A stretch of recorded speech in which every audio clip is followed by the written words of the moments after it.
Librong Itim, Volume 6. An anthology of short Philippine horror stories. Narrated by Carl James Panulaya. White Lady by Jovelyn Rivera. Umuwi ka na. Bukas na yan. Masyado ka namang excited sa magiging estudyante mo, Kara. Sige, mauna ka na. Tapos na rin to. Nangingiting sagot ko kay Mia. Okay, bye! Nakangiti niyang paalam sa akin bago kinuha ang libro sa tabi ko at nagmamadaling lumabas. Isang mahabang mesa ang pinagsasaluhan naming apat na bagong guro ng pribadong eskwelahan. At may apat rin sa likod. AP and Filipino department kami. Lahat sila nakauwi na, kaya ako na lang ang narito. Katulad ng sinabi ni Mia, excited ako sa magiging estudyante ko sa grade 5.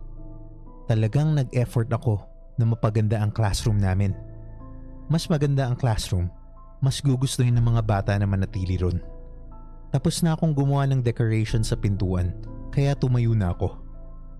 Isa yung placard na may nakasulat na welcome at napapaligiran ng mga ginupit kong papel na bulaklak. Ma'am Cruz, hindi ka pa umuwi? Tanong ng pababa sa hagdanan na janitor. Alam ko stay in siya rito. Tinatapos ko lang to. Ipinakita ko ang hawak ko.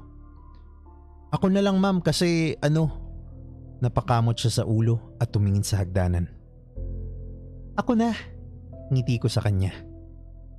Umakyat na ako sa hagdanan at nilagpasan ko siya. Kumpara kanina, mas maingay ang tunog ng takong ko. Parang mas tahimik rin ang paligid sa second floor marahil dahil nag-iisa na lang ako ngayon. May mga design na ang bawat classroom at nangiti ako nang makita kong mas maganda pa rin ang nagawa ko kaysa sa kanila. Gusto ko kasi na maging proud kaagad sa akin ang mga aanakin ko ngayong taon. Pangalawa sa dulo ang classroom na pwesto ko. Ang dulo nyun ang isang abandonadong classroom at sa dulo nyun ang CR na mukhang hindi naman nagagamit dahil mas ginagamit ang nasa ibaba. Nakita kong may sulat ng chalk ang board kahit may kadaliman na ang loob ng classroom. Salamat sa ilaw ng pasilyo at lumalagos yun sa loob. Nagtaka ko dahil imposible na hindi ko napansin yun kanina dahil una kong ininspeksyon ang kwarto bago ko magsimulang magdisenyo. Pumasok ako sa loob ng classroom, binuksan ko ang ilaw yun sa switch malapit sa pintuan. Isa-isa kong pinantay ang mga upuan na hindi magkakapantay na alam ko na iniwan kong maayos. Siguro yung nakasalubong kong janitor ang gumalaw dahil kaming mga teachers ay may kanya-kanyang assigned classroom at iyong janitor lang naman ang tingin kong pumasok dito. Maiingay na tunog ng mga bakal na upuan ang pumuno sa kwarto.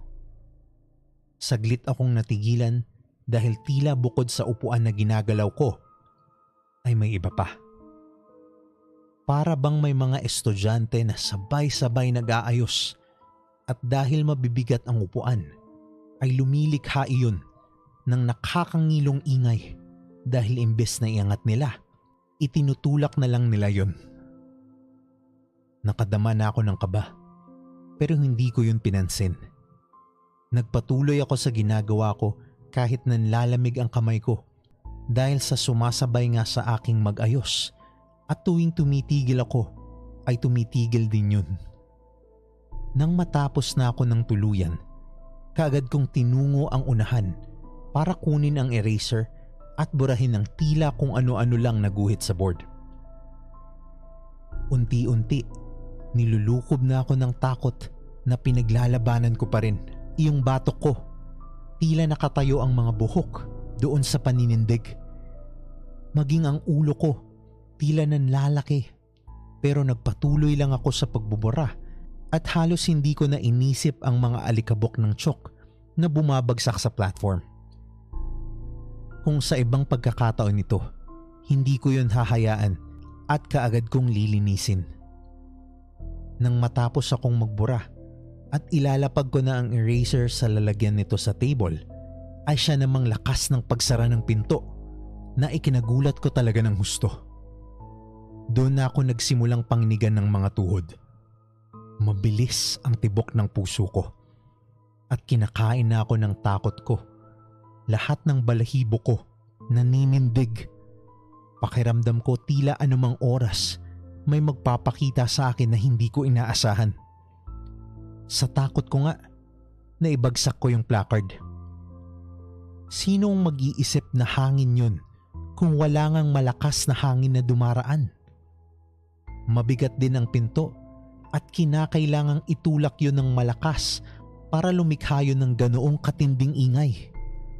Mabilis kong tinungo at dinampot ang placard na nahulog ko. Damang-dama ko nga na maging ang mga daliri ko nanghihina. Natigilan ako sa pag-angat nang makita ko ang mga paa ng isang babae na may kadena at sugat-sugat na tila sumubok ko mawala ang mga paa niyang yun mula sa bakal. Ah! Takot na tumili ako nang makita kong humakbang siya patungo sa akin ang mga paa. Ipinikit ko ang mata ko sa sobrang takot. Hindi ko rin alam kung bakit pati mga tainga ko tinakpan ko. Basta nagtitili ako ng walang tigil. Ma'am! Ma'am! Ma'am! Sigaw pa rin ako ng sigaw kahit narinig ko na ang paulit-ulit na pagtawag sa akin na nagmamadaling janitor.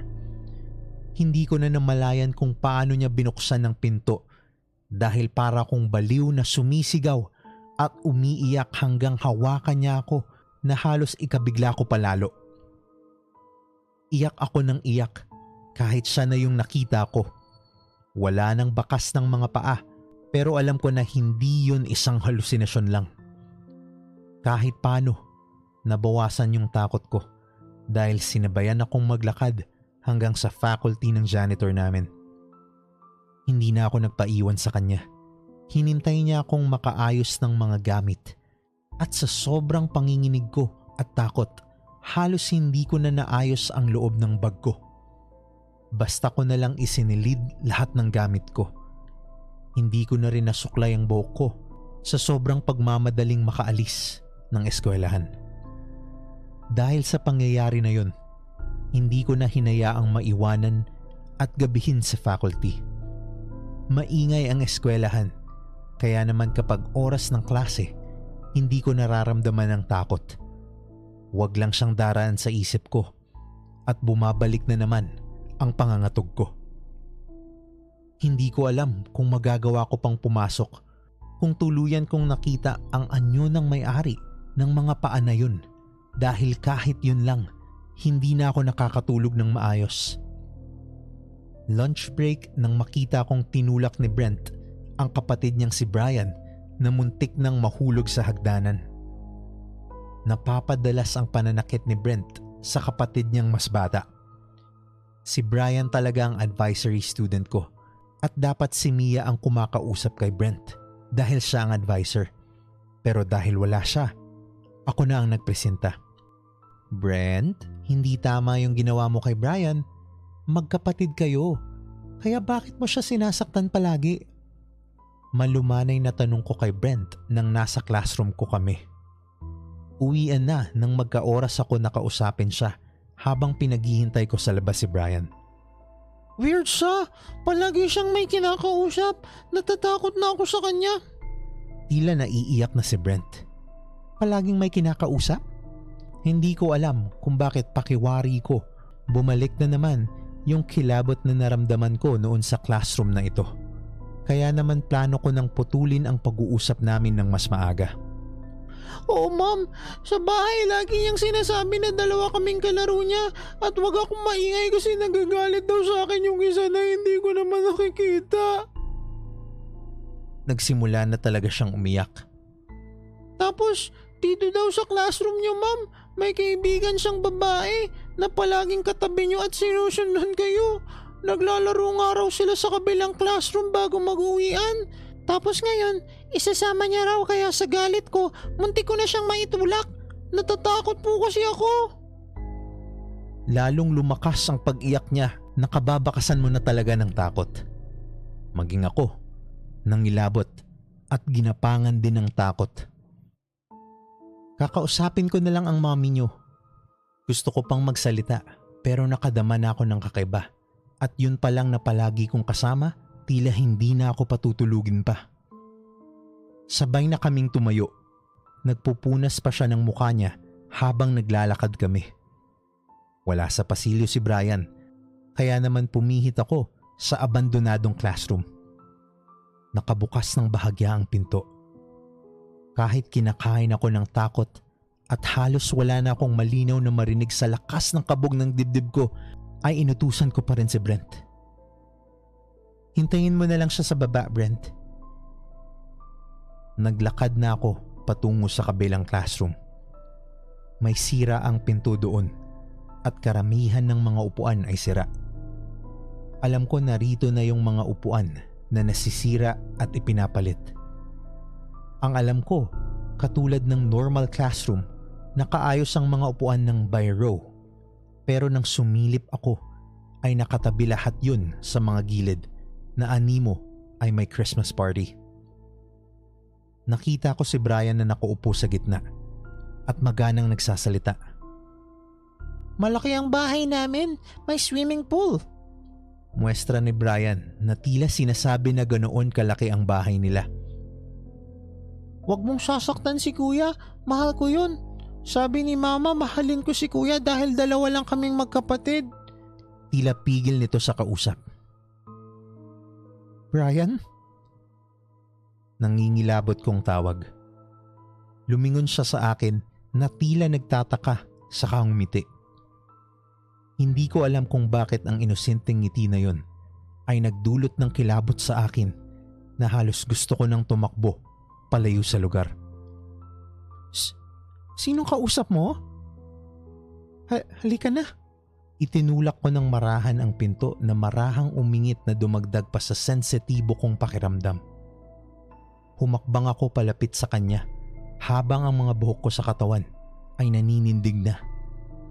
Inilahad ko kay Brian ang kamay ko habang nakaukit ang pilit ng ngiti bago pa niya yung tanggapin. Napaigtad na ako nang tila may malamig na humawak sa kamay ko. Uuwi na kami. Bukas uli. Inosenteng wika ni Brian na kung kanina nakatingin sa likod niya, ngayon naman ay nakatingin sa akin. Tagusan sa likod ko kung saan may narinig akong tila kinakaladkad na bakal.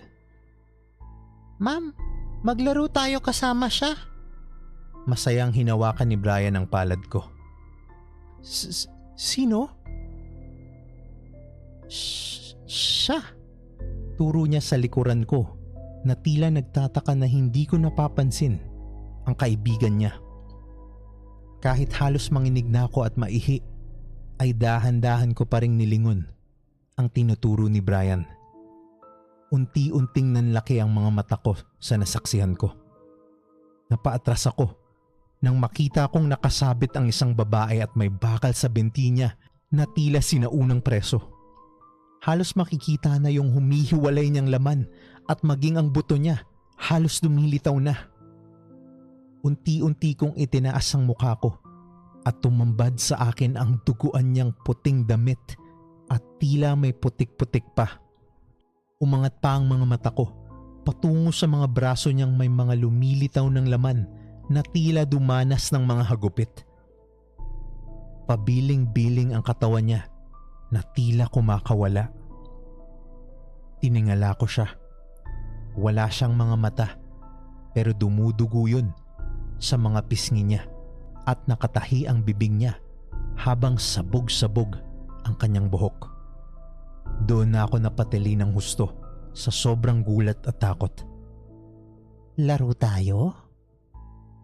Tila may boses akong narinig mula sa kanya habang ngumingiti siya ng malaki na lalo kong ikinatili dahil napupunit na yung bibig niyang may tahi sa sobrang ngiti niya. Nang mawasak ang bibig niya, dumagundong na tawa ang narinig ko na halos magpawala ng ulirat ko. Nagising ako sa klinik kung saan naabutan ko na nakadungaw si Mia at ang nurse. Kinuwento ni Brian kung bakit ka nawalan ng malay. Mababakas ang takot sa mga mata ni Mia. Si Brian? Napabangon ako sa pag-aalala. Sinundo na saka ikinuwento niya yung sa kaibigan niya. Kaya yun, kaagad na tumawag ang school directress ng pare at pinabasbasan na. May mga kandila na rin doon. Sabi ng directress, may balete daw dati sa pwesto na yun pero napatanggal dahil sa paggawa ng eskwelahan. May nahukay rin ng mga buto-buto malapit doon noon.